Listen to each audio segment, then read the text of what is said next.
السلام علیکم دوستو، کیسے ہیں آپ سب سے پہلے تو مجھے یہ بتائیں کہ اپنا خیال رکھ رہے ہیں یا نہیں۔ مسلمانوں کی تاریخ جو ہے وہ ایک نہایت تلخ تاریخ ہے۔ میں مسلمانوں کی تاریخ کی بات کر رہا ہوں، اسلام کی بات نہیں کر رہا، میں مسلمانوں کی بات کر رہا ہوں۔ جو آپ بھی ہیں، میں بھی ہوں، جیسے بھی ہیں، وہ آپ کو ہمیں سب کو پتہ ہے، مسلمانوں کی۔ تو اللہ تعالیٰ نے مسلمانوں کو بڑا بام عروج بخشا، بار بار بخشا۔ ایک دفعہ گرے، دوبارہ گرے، تین دفعہ، تیسری دفعہ گرے، چوتھی دفعہ اللہ تعالیٰ نے قدم قدم پہ مسلمانوں کی مدد کی، مسلمانوں کو بام عروج بخشا۔ لیکن مسلمانوں کی تاریخ میں تین ایسے بڑے واقعات ہیں، جس نے مسلمانوں کی تاریخ کو یکسر تبدیل کر دیا۔ اس کے بعد مسلم دنیا وہ نہ رہی جو اس سے پہلے تھی۔ اس واقعے سے مسلمانوں کے وہ قدم، وہ مسلمانوں کے گھوڑے، وہ مسلمانوں کی اسپیڈ جو 5ویں گیئر میں، 6ٹھے گیئر میں تھی، جہاں مسلمان جاتے تھے فتوحات ان کا انتظار کرتی تھی، غول کے غول غیر مسلم اسلام میں داخل ہو جاتے تھے، ان سے متاثر ہوتے تھے، اسلام پھیل رہا تھا، اسلامی مملکتوں کے رقبے پھیل رہے تھے۔ لیکن ان تین واقعات نے 3 دفعہ مسلمانوں کو بریک لگا دی، مسلمانوں کو بریک لگا دی، اور ان واقعات کے بعد دنیا وہ نہ رہی جو ان واقعات سے پہلے تھی، اور نہ وہ رہی جو اگر یہ واقعات نہ ہوتے اور کنٹینیو مسلسل وہ عمل چلتا رہتا جو ان واقعات کے درمیان میں آنے کی وجہ سے ٹوٹ گیا، تو شاید آج دنیا کے نقشے کچھ اور ہوتے، شاید آپ کو کوئی غیر مسلم ملک اس روئے زمین پہ نظر نہ آتا۔ اسلام اور مسلمان کہاں تک پھیل چکے تھے میں بتاتا ہوں آپ کو۔ پہلا واقعہ کون سا تھا؟ پہلا واقعہ تھا جب آپسی خانہ جنگی اور مسلمانوں کا خون ناحق بہائے جانے کے پیش نظر حضرت امام حسن نے خلافت سے دستبرداری کا فیصلہ کیا، اور خلافت یا حکومت ایسے لوگوں کے یا ایسے گروہ کے ہاتھ میں دے دی جو بعد میں جا کے کربلا کا بھی محرک بنا، اور بے شمار اس کی وجہ سے مسئلے مسائل پیدا ہوئے جو آپ مجھ سے بہتر جانتے ہیں، میں نے ایک اشارتاً آپ کو بتایا۔ دوسرا، اس کے بعد پھر مسلمان سنبھلے، عباسی سلطنت قائم ہوئی، یہاں پہ ایران میں، سینٹرل ایشیا میں پھر دوبارہ مسلمانوں نے قدم جمائے۔ اس دفعہ ایک دفعہ پھر مسلمانوں کی راہ میں ایک رکاوٹ رہی، وہ تھی چنگیز خان، تاتاری فتنہ، جس نے مسلمانوں کو روند کے رکھ دیا۔ عباسی خلافتیں ختم، خوارزم شاہ کی سینٹرل ایشین خلافت ختم، ایران کی بادشاہتیں ختم، ہندوستان میں اس ٹائم پہ خلجیوں کی حکومت تھی، تو خلجیوں کی حکومت کو بڑا ٹف ٹائم ملا، وہ مزید ہندوستان کو فتح کرنے سے باز آ گئے، ان کی توجہ زیادہ تر چنگیز خانی تاتاری فتنے کی طرف ہو گئی، اور وہ جو ان کا مشن تھا ہندوستان کو مسلمان کرنا، وہ اس میں ناکام رہے، اور ان کی توجہ تاتاری فتنے کی جانب ہو گئی۔ دوسرا فتنہ یہ تھا، اور تیسرا فتنہ یہ ہے جو میں آج آپ سے ڈسکس کرنا چاہتا ہوں، وہ ہے سلطنت عثمانیہ۔ یہ وہ سلطنت تھی جس پہ کہتے ہیں کہ نبی کریم صلی اللہ علیہ وآلہ وسلم کی دعا تھی۔ عثمانیوں نے استنبول فتح کیا تھا، جس کو قسطنطنیہ کہتے ہیں اس دور میں۔ اس کے لیے نبی پاک کی صحیح حدیث ہے کہ کیا ہی بہترین بادشاہ ہوگا وہ بادشاہ جو اس شہر کو فتح کرے گا، کیا بہترین لشکر ہوگا وہ لشکر جو اس شہر کو فتح کرے گا، کیا بہترین سپہ سالار ہوگا وہ سپہ سالار جو اس لشکر کی قیادت کرے گا جو اس شہر کو فتح کرے گا۔ اس شہر کی فتح کے لیے مسلمانوں نے ہمیشہ سے جدوجہد کی. آخر کار وہ سلطان محمد فاتح کے دور میں یہ شہر فتح ہو گیا، سلطنت عثمانیہ کے دور میں، عثمانی سلطنت کے دور میں. تو عثمانی سلطنت وہ سلطنت تھی جس پہ نبی کریم کی دعا بھی تھی، اور وہ اتنی بڑی سلطنت تھی، اتنی بڑی سلطنت تھی کہ اپنا جب اس کا بام عروج تھا، جب وہ اپنے پیک پر تھی، تو اس سے بڑی سلطنت روئے زمین پہ نہیں تھی. اس سے بڑی سلطنت روئے زمین پہ نہیں تھی. عثمانی سلطنت، آٹومن ایمپائر. اور وہ اپنے پیک پہ کب تھی؟ 1566 میں. 1566 میں جب 10ویں عثمانی سلطان سلیمان دا میگنیفیشنٹ بھی اس کو کہتے ہیں، یا سلطان سلیمان القانونی، 10واں عثمانی سلطان، جب اس کا انتقال ہوا تو اس کے انتقال کے دن سلطنت عثمانیہ اپنی پیک پر تھی. کہتے ہیں کہ آج کے دور کے 40 سے 45 ممالک جو ترقی یافتہ ممالک ہیں، جس میں آج مسلمانوں کو ویزا لے کر بھی جانے کا اجازت نہیں ہے، ویزا ہی نہیں ملتا، وہ اس سلطنت کا حصہ تھے جو انہوں نے بزور شمشیر فتح کیے تھے، تلوار کے زور پہ. اس میں آپ کو چھوٹی چھوٹی مثالیں دوں. پورا یونان، اٹلی کا بیشتر حصہ، یوگوسلاویا، پولینڈ، ہنگری، آسٹریا کا بیشتر حصہ، رومانیہ، یوکرائن، قازقستان، آذربائیجان، ادھر آپ آ جائیں سعودی عرب، پورا ایران کو چھوڑ کے ایران کا بھی بیشتر حصہ سلطنت عثمانیہ کا حصہ تھا. اس کے بعد افریقن مراکش تک، الجیریا، الجزائر، لیبیا، مصر اور جارڈن، سب یہ سلطنت عثمانیہ تھا. اتنی بڑی سلطنت اپنے پیک پر تھی وہ جہاں جاتے تھے روند کے رکھ دیتے تھے غیر مسلموں کو. ان کے آگے بڑے بڑے شہنشاہ، بڑے بڑے اپنے دور کے ڈکٹیٹر، بادشاہ، حکمران، فرانس جیسے ملک کے، آسٹریا، فرانس، جرمنی، ان لوگوں کی بادشاہتیں، برطانیہ، ان لوگوں کی بادشاہتیں سربہ سجود تھیں. ان کے آگے جھک کے ملا کرتے تھے، ان سے ڈرتے تھے کہ کسی طریقے سے یہ ہمارے سامنے نہ آ جائے. مالٹا، روڈز، یہ سارے کے سارے سلطنت عثمانیہ کا حصہ تھے، سب کا سب. تو اپنے پیک پر تھی. اور جب 1566 میں سلطان سلیمان کا انتقال ہوا تو اس وقت بھی آسٹریا کا دارالحکومت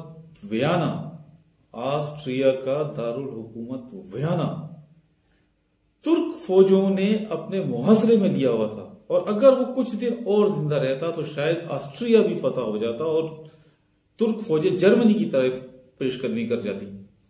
صرف اس واقعہ جس کو آج میں ڈسکس کرنا چاہ رہا ہوں، جو مسئلہ آج میں ڈسکس کرنا چاہتا ہوں آپ سے، اس کی وجہ سے مسلمانوں کی پیش قدمی یا ترکوں کی یا سلطنت عثمانیہ کی پیش قدمی رک گئی. سلطنت عثمانیہ کی پیش قدمی رک گئی. اور اس کے بعد سلطنت عثمانیہ اپنے اختتام 1923 یا 1922 تک صرف 2 فتوحات حاصل کر سکی. نمبر 1 قبرص، جس کو آج سائپرس بھی کہتے ہو آپ، جزیرہ ہے وہ چھوٹا سا، اور بغداد جو انہوں نے سلطنت ایران سے قبضہ لیا تھا 1640. سلطان سلیمان قانونی کا انتقال ہوا ہے 1566 میں. اس کے 5 یا 6 سال کے بعد ایک فتح ملی عثمانی ترکوں کو، سائپرس، سلطان سلیم ثانی کے دور میں. سلیم دا اسٹیپڈ، سلیم دا احمق. سلطنت عثمانیہ کی تباہی کا نقطہ آغاز سلیم دا اسٹیپڈ. اس کے دور میں، کیونکہ سلطنت عثمانیہ ایک بہت طاقتور فوج تھی، بہت طاقتور سلطنت تھی اس کے دور میں، سلطان سلیمان کی چھوڑی ہوئی باقیات تھی وہ، انہوں نے سائپرس فتح کیا. اس کے بعد تقریباً 80 سال یا 60 سال کے بعد 1640 میں سلطان مراد جہارم کے دور میں بغداد فتح ہوا. بس دیٹس آل. اور اس دوران سلطنت عثمانیہ جو سلطان سلیمان القانونی کے دور میں پھیل رہی تھی، ایکسپینڈ ہو رہی تھی، بڑھتی جاتی تھی، وہ چھوٹی ہونی شروع ہو گئی، سکڑنا شروع ہو گئی. اور ان دی اینڈ کیا نکلا کہ 1623 میں وہ یا 1923 میں یا 1922 میں پہلی جنگ عظیم کے بعد وہ ختم ہو گئی. تو ایسا کیا ہوا کہ اتنی عظیم سلطنت جو سلطان سلیمان اپنے سامنے چھوڑ کر گیا تھا وہ اس طرح ختم ہو گئی، اسٹیپ بائی اسٹیپ. اور اس میں اتنی طاقت تھی، آپ سمجھے کہ اس کو بریک کہاں لگائے؟ 1566 میں اس کو بریک لگائے، رکیے. اور اس کو ختم ہونے میں پھر بھی اتنی طاقتور سلطنت تھی کہ 400 سال مزید لگے. کتنے سال؟ 400 سال.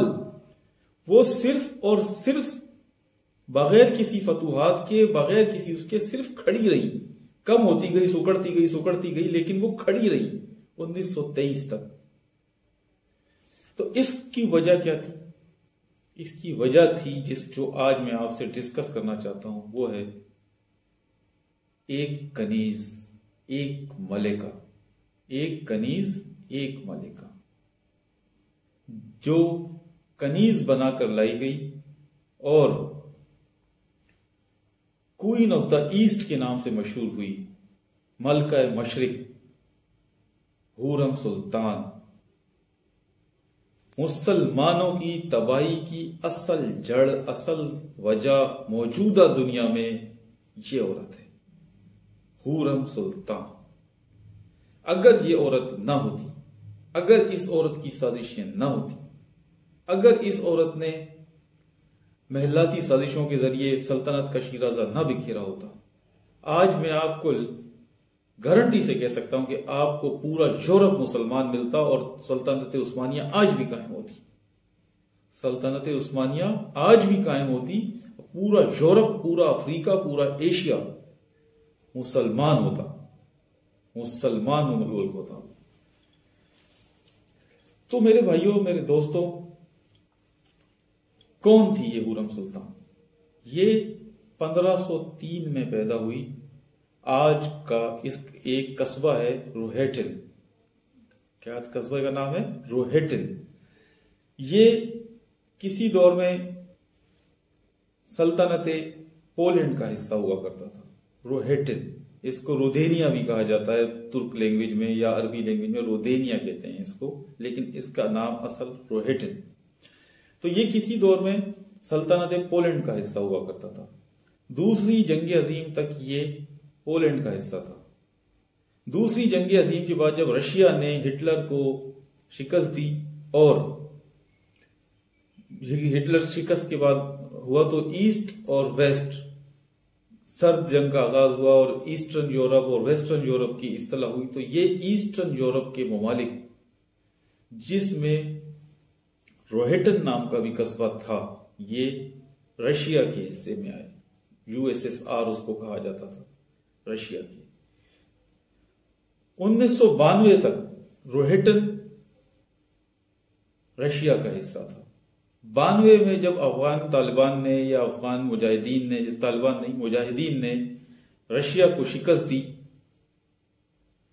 اور رشیا ٹکڑے ٹکڑے ہوا، تو روہیٹن نام کا یہ قصبہ یوکرائن کے اندر شامل ہوا. سلطنت یوکرائن آج یہ یوکرائن کے اندر ہے. یوکرائن میں بھی پولینڈ اور یوکرائن کے بارڈر کا سرحدی قصبہ ہے یہ روہیٹن.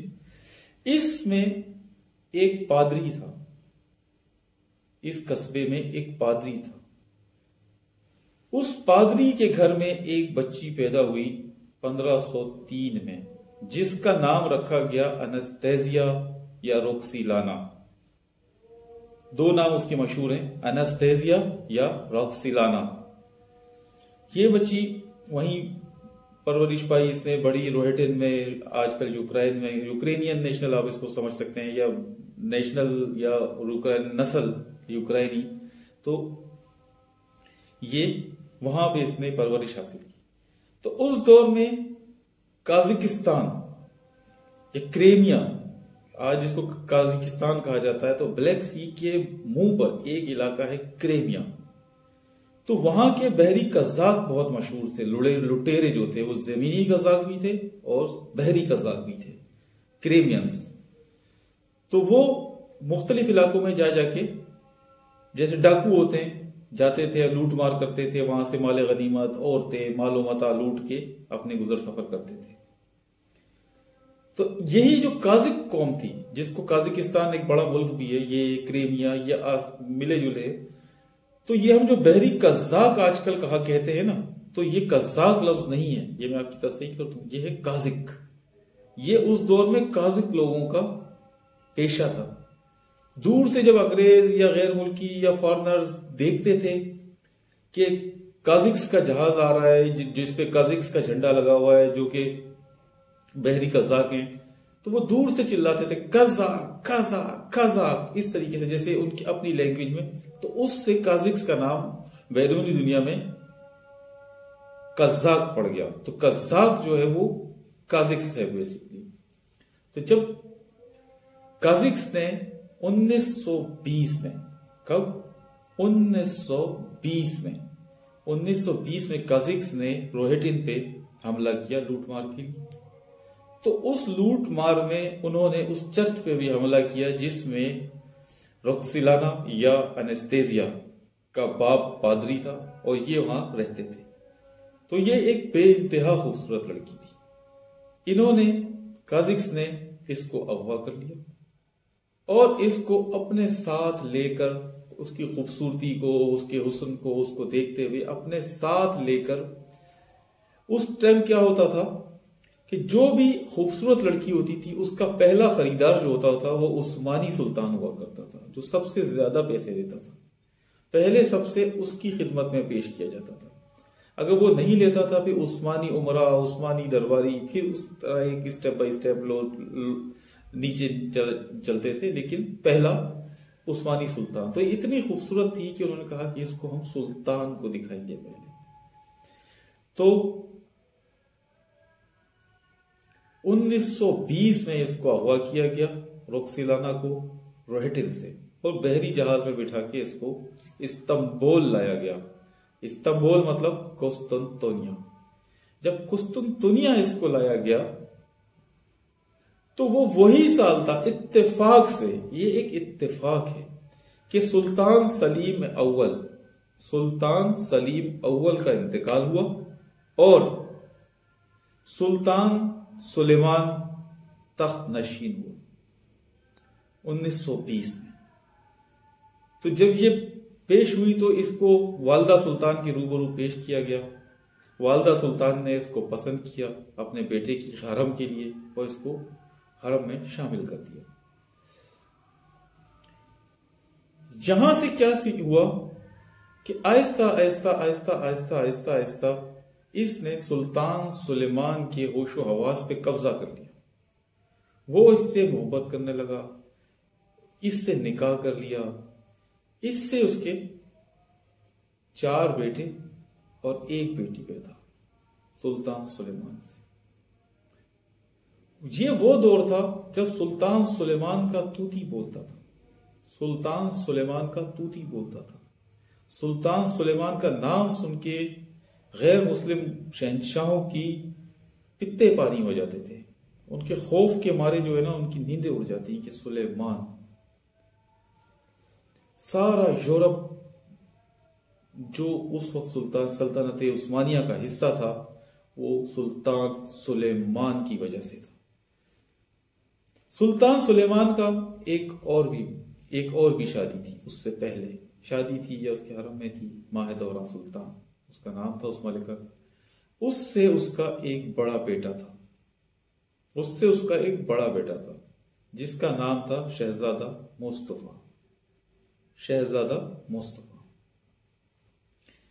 بڑے ہوئے، ہرم سلطان کے بچے بھی پیدا ہوئے، وہ بھی بڑے ہوئے ساتھ ساتھ۔ اب سلطان سلیمان نے اس وقت کے ایک طریقہ کار کے مطابق اپنے بیٹے، بڑے بیٹے مصطفیٰ کو اپنا ولی عہد نامزد کیا۔ فوج میں اس کی بہت قدر تھی، بڑا وہ جنگجو سپاہی تھا، بڑی اس کی عوام میں عزت تھی، لوگ اس کی عزت کرتے تھے، فوج اس کی عزت کرتی تھی۔ اور اگر سلطان سلیمان کے بعد ہورم سلطان کی سازشوں کے ذریعے تاریخ کا رخ اور دھارا نہ بدل جاتا اور سلطان مصطفیٰ بن جاتا، نیکسٹ سلطان یا 11واں سلطان مصطفیٰ بن جاتا، شاید آپ کو اس وقت یورپ میں ایک بھی غیر مسلم ملک دیکھنے کو نہ ملتا۔ تو ہورم سلطان نے کیا کیا کہ اس نے محلاتی سازشیں شروع کر دی۔ وہ چاہتی تھی کہ میرے بچے یا میرا کوئی بیٹا وہ سلطان سلیمان کے بعد تخت پر بیٹھے، میرا کوئی بیٹا سلطان سلیمان کے بعد تخت پر بیٹھے۔ اس کی راہ میں سب سے بڑی رکاوٹ شہزادہ مصطفیٰ تھا۔ کیوں؟ کہ سلطان سلیمان اس کو پیار کرتا تھا، اس پہ اعتماد کرتا تھا، اس پہ ٹرسٹ کرتا تھا، فوج اس پہ ٹرسٹ کرتی تھی اور عوام اس پہ ٹرسٹ کرتی تھی، محبت کرتی تھی عوام۔ پلس شہزادہ مصطفیٰ کی شادی خیر الدین باربروسا، آپ نے نام نہیں سنا ہوگا، خیر الدین باربروسا کی بیٹی سے ہوئی تھی۔ خیر الدین باربروسا کون ہے؟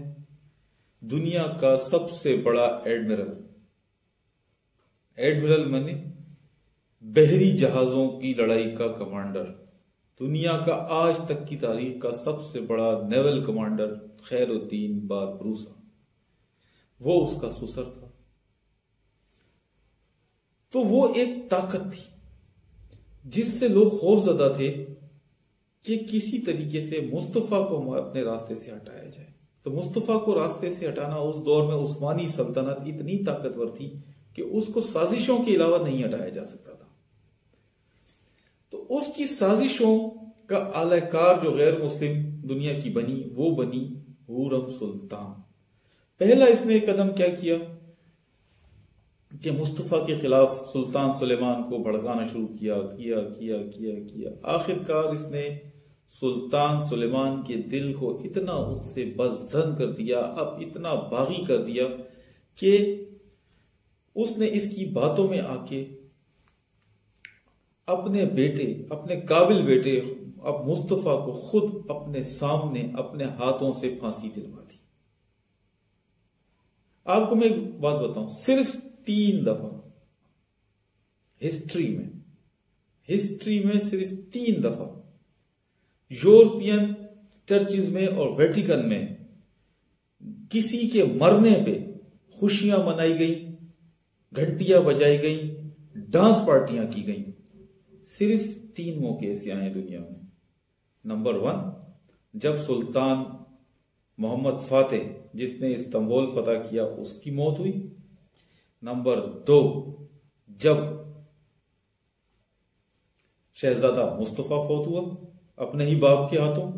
اور نمبر 3، جب 1640 میں عثمانی سلطان مراد چہارم جس نے بغداد فتح کیا اس کا انتقال ہوا اپنی ہی ماں کے زہر دینے سے۔